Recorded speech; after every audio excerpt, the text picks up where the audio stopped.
Megan. Hello. Not all the humans today. How we doing? No. I'm doing pretty good. Good. So what we're doing today is just a little bit of a chat about you and who you are, and also Eclipsis and who Eclipsis is, just to try and let our audience get a better idea of who you are. I just realized that was Squiff and it makes it look like my bookshelf is like sideways. I think that's better. It's like I'm sitting like this. No. Yeah. New Zealand's on a slant. There we go. Yeah. It was just because we thought that now we're at round 2, it would be nice if people got the opportunity to get to know you and your character a little bit better. So that's the point of the exercise. Sounds good.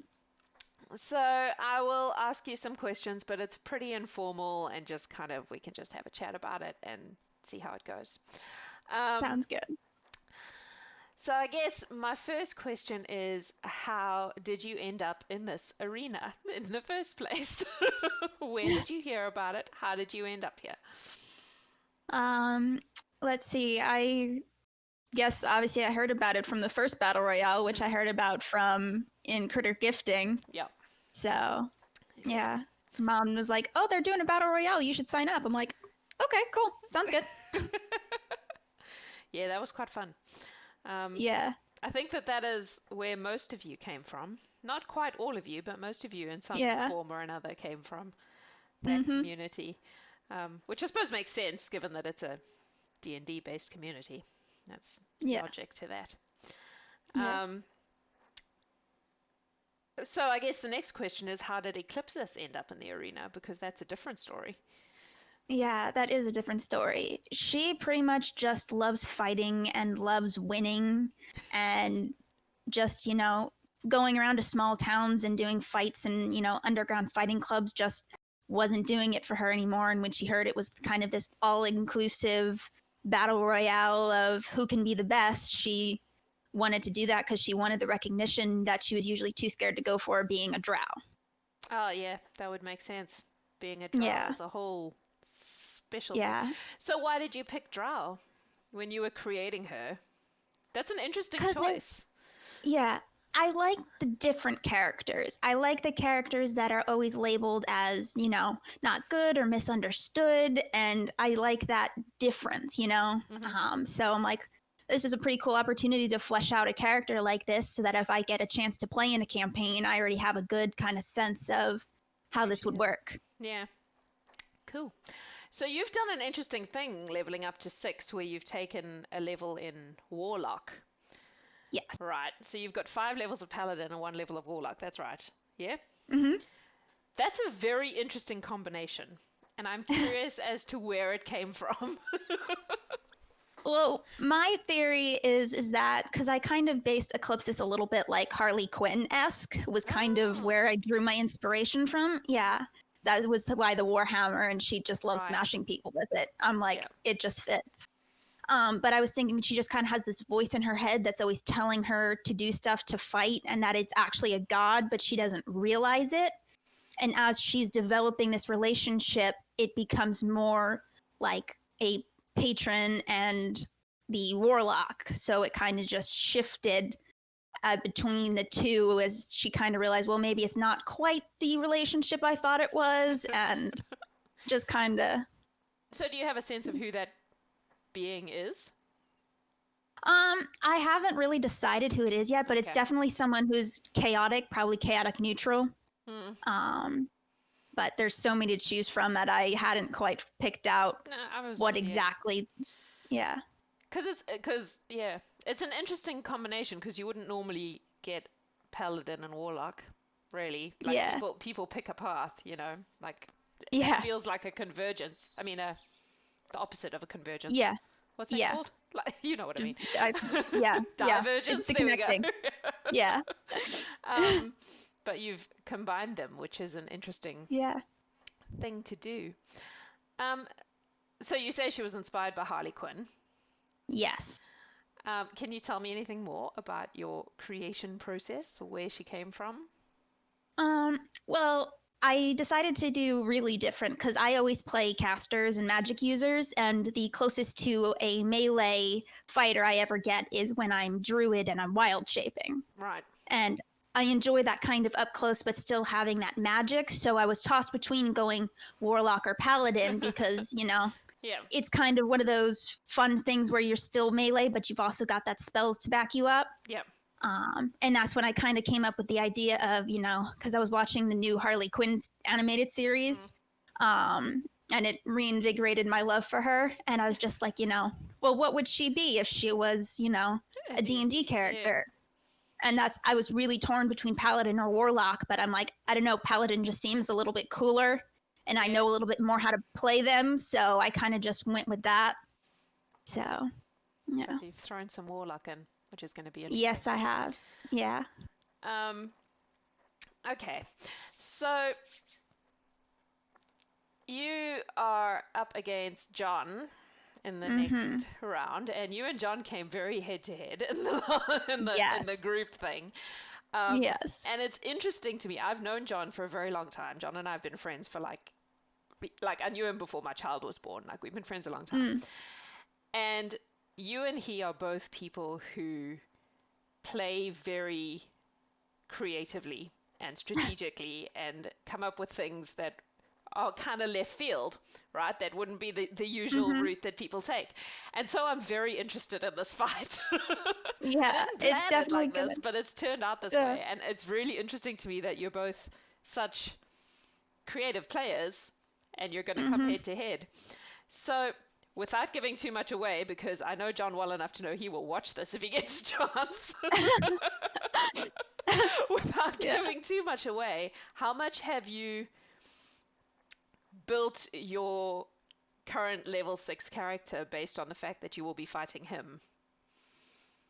I definitely did tailor it a little bit. It definitely influenced my choice in picking that 6th or that 1st level in Warlock.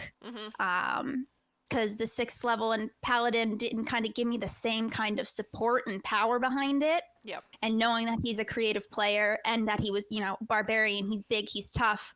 Yeah. I knew that, okay, she's tough, but she also has to be smarter. Yeah. And so play things a little bit more strategically, make sure I know kind of how to link spells to counteract certain strategies, and yeah. Cool. So you know that he's also multi-classed? Yes. So I found that out in the group challenge. Yeah. So he's barbarian, but also paladin now. In fact, more pally than barb, really. He's taken more levels in paladin than barb. Which makes you an interestingly even match. Yes, it really does. It's a very unique, I guess he's got a pretty unique character combo too, because typically barbarians don't multi-class well, so. Yeah. It's interesting, and I'm interested to see how that goes.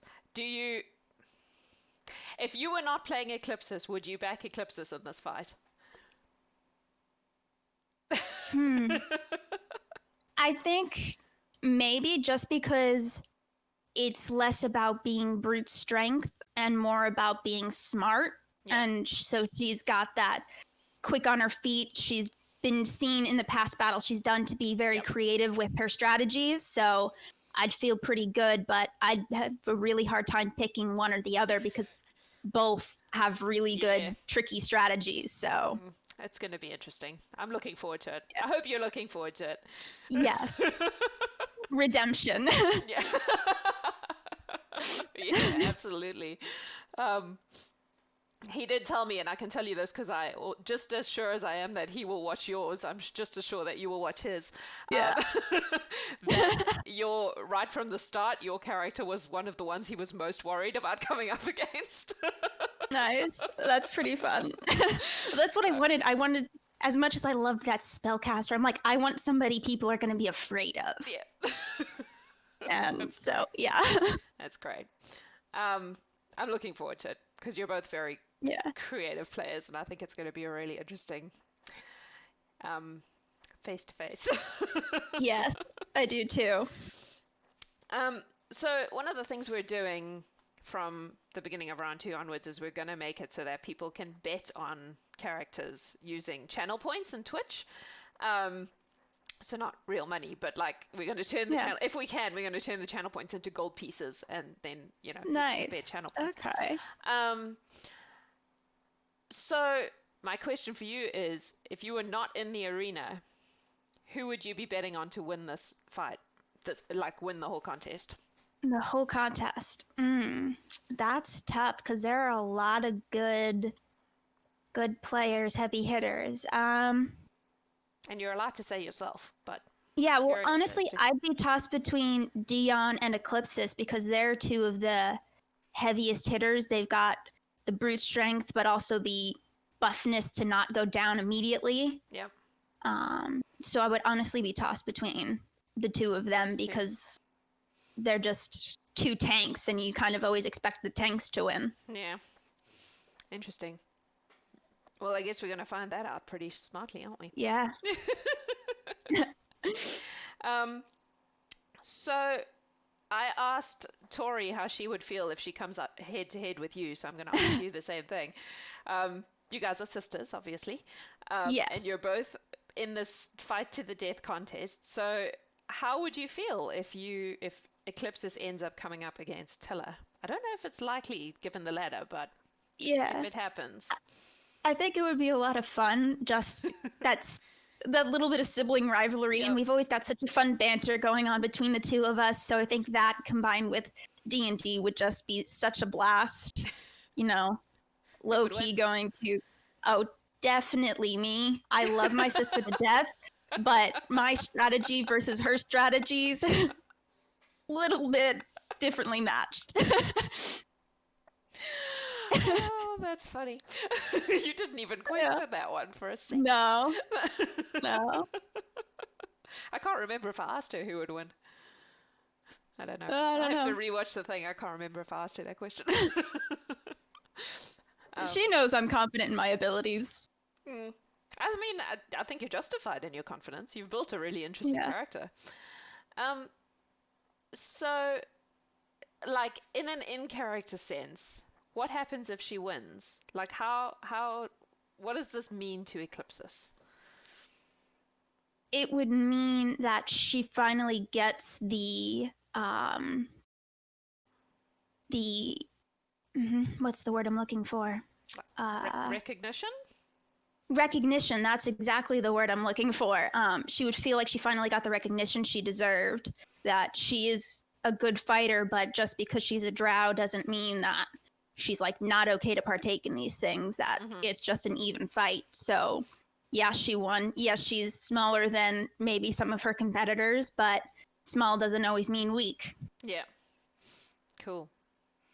So if she ends up coming up against Stuz or Gijak, who you fought once before and killed from the grave. Yeah, that would be really funny. I was talking about that since it started. I'm like, how crazy would that be if it was the two of us again? That would be great.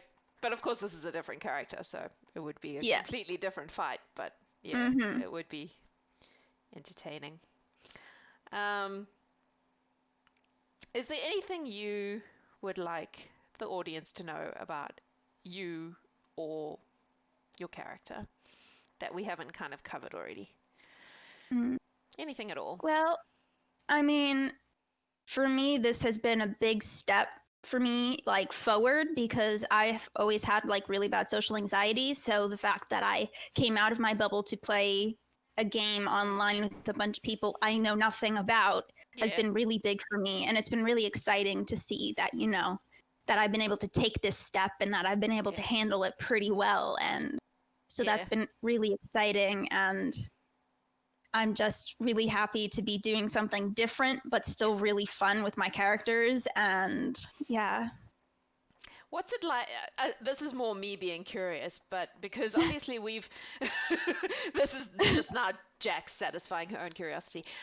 We've put a lot of work into this thing and constructing it, and we've done quite a lot of tweaking as we went, because obviously when we came up with it, when I say we, me and Adam, when we came up with it, it was all hypothetical and we didn't really know how it was going to play out. So there's been a little bit of like tweaking as we go to try to, you know, pull things back into line so that they're a little more balanced, and so that there's opportunities for the characters who are maybe not such heavy hitters to find ways to get advantages.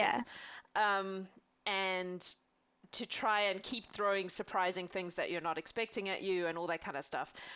So I guess my curious question is, what is it like as a player? Like, what's it like from the other side when you don't know all the stuff that we're scheming? I mean, it's obviously, you know, as I was kind of joke beforehand, mildly terrifying, because it's this, you're so in the unknown, you don't know what you're gonna do, and especially for the surprise round, you know, last week was a lot like that. You know, because like with the strengths and dex competitions and stuff, that at least you had somewhat of an idea of, okay, I'm gonna need to be able to use these things. But with that, it was just, you have no idea, you're all coming together and nobody really knows what's happening. And that was really cool to just have that random, just totally out of the blue, you know, player versus player team thing was just crazy good. I'm glad. Cool. Good. Because I have another one schemed. Like for the end of round 2, there will be another surprise thing, which will not be the same, but it will be a different thing with the 4 people who are left at that point. It's sometimes hard to tell. I feel like everyone's having fun, but I just want to make sure everyone's having fun, because that's, you know. Yeah. And I think we're getting to the point now where people are getting invested. Yeah. Like in round 1, people were less invested, and that's understandable. Like, because the fights are shorter and there are a lot of people, and you've only been in it for a short amount of time and whatever. But this time now you've made it through to the second round, and I feel like people are a lot more invested than they were in round 1. Which has it's a pros and cons thing. There's more chance of it backfiring, but also I think it's more fun for people to watch players who are invested in what's happening. Yeah, everyone's been really good sports though so far. Yes, I feel anyway. From where I'm sitting, it seems like everyone's been super cool. Nobody's gotten smack talky towards each other or anything like that. It's been a really nice group. Cool. You're doing great, by the way. As someone who has never done this kind of stuff before, like I have a background in performing, so I'm new to doing it online, but you know, I did improv theater and blah blah. I think you've done a really good job in terms of Thank you. Being an excellent showman and coming up with interesting things for people to see. It's great. Yeah, I think my elementary school drama queen award finally came into purpose here. I love it. Yeah, I was the dramatic little queen, but life. It's interesting how many of us have those things, because I have depression and anxiety. I'm treated for depression and anxiety, but you know, I feel like D&D maybe draws us in because it gives us a way to process it. I don't know. It's a very nice escapism that you can just invest yourself in. You can also pretend to be someone completely different, which sometimes helps process your actual self. Sorry, what were you going to say? Yeah. Oh, I was just saying, and I also think Critical Role has a big part with that as well, because they're just such a welcoming community, and it's just such a, you know, they support mental health. You know, some of the cast and crew has mental health issues, and you just feel very welcomed and not so much alone. Yeah, that's awesome. Cool. Well, thank you. I'm very glad to have you on board for this bizarre thing that we're trying to do. Yeah, I'm super happy. And I'm hoping that we're gonna do a season 2 in the new year. But there will be some changes because we've learned a lot of things. So that'll be cool. All right. You rock. Thank you. Awesome, you do too. Here. And we will see you. Are you playing on Saturday? I can't remember. I believe so. I'm pretty sure I'm in the wisdom competition. I don't know if my actual bout is. No, I think your bout is the following week, but. Yeah. So we will see you on Saturday to find out how wise you are. Or more precisely, how which wise is Eclipsis is. Yeah, Eclipsis is not very well, not but very. you know. But then again, she wasn't very intelligent, and she somehow won the intelligence competition. So Lucky rolls, man. Sometimes the dice speak. Mm-hmm. All right. You have an awesome day. You too. Are great. Thank you. Bye. Bye.